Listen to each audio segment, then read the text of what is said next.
samples, but we're seeing 52 grams per tonne and 79 grams per tonne at Teck-Eye.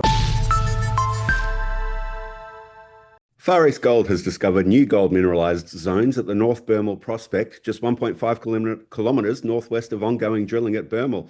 Back with me to discuss this latest discovery is CEO Shane Menere. Shane, it's good to see you so soon. Yeah, well, we've got lots to say, Jonathan. So let's get into that now. Talk me through this North Bermel discovery and why it's so significant. So we've got quite a strike length through Bermol, and up in the northern area, we found some outcrops.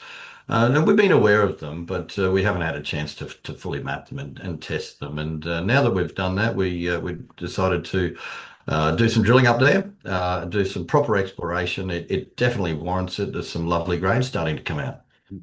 So talk us through those grades. What are you actually saying? Oh, yeah, some magnificent grades up there. And bearing in mind that these are samples only, but they're rock, chip, and fundamentally outcropping samples. But we're seeing 52 grams per tonne and 79 grams per tonne at Teck-Eye, which is an area close by. At the Nova area, there's some lower grades and some high grades, so 3.9s and 9 grams per tonne. So some really interesting stuff. And on the average of what we're starting to see there, it's around about 25 grams per tonne. So what that means at depth, we don't know until we drop that drill hole, but the surface expression is certainly looking very interesting. I just want to get a little bit technical, if we can. The veins at North Bermel, how do they differ from those at Bermel? Well, this is an orogenic system, and you never quite know what you're getting with an orogenic system. But what we have confirmed is the continuation of the Bermol zone through being mineralized. What's different about it, though, it is a different structure, and it runs at a different angle. And although it links up, we think it's from a different time and boiling zone and different grades. So fundamentally, the JORC resource that we've built previously, 540,000 ounces. Almost half of that was in the Bermol area, and that was just a good, constant, lower, medium grade assessment through that zone. What's happening up north could well be a higher grade area, and again, we don't know until we do that drilling.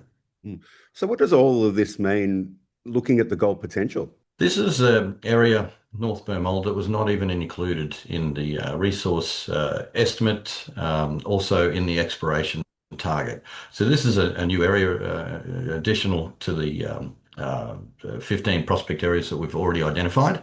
So what does that mean? There's new areas to be found, certainly in and around even those areas that we have mapped, this being, let's call it a new discovery. So adding to that resource, I think, is going to be a given as we move this forward and test all of these new areas and explore thoroughly and drill. You've just touched on it there, Shane, but this announcement came so soon after the last one. What is next? What can we look at? What we'll be looking at? Well, we're advancing exploration in North Bermol now as a priority. We've also proven continuing down much further to the south, and our mapping team up there is really excited about what they're seeing. There's much thicker areas coming through there as well. So we'll be doing a bit of trenching and drilling both north and south now. And then the really exciting one, which is the high grade area I spoke about yesterday, and I think everybody's really waiting to see, is the Suwa area. And we're now mobilizing rigs to go that direction. So I suspect drill pads will be under construction relatively soon, and this is going to be a high priority for us. Hot off the press, the decision to finally go in there and fully explore the higher grade areas. Yeah, Shane, good luck with it all, and I'm sure we'll speak again shortly when the next lot of news comes out. Plenty of news on the way. Doing plenty of work up there. Thanks, Jonathan.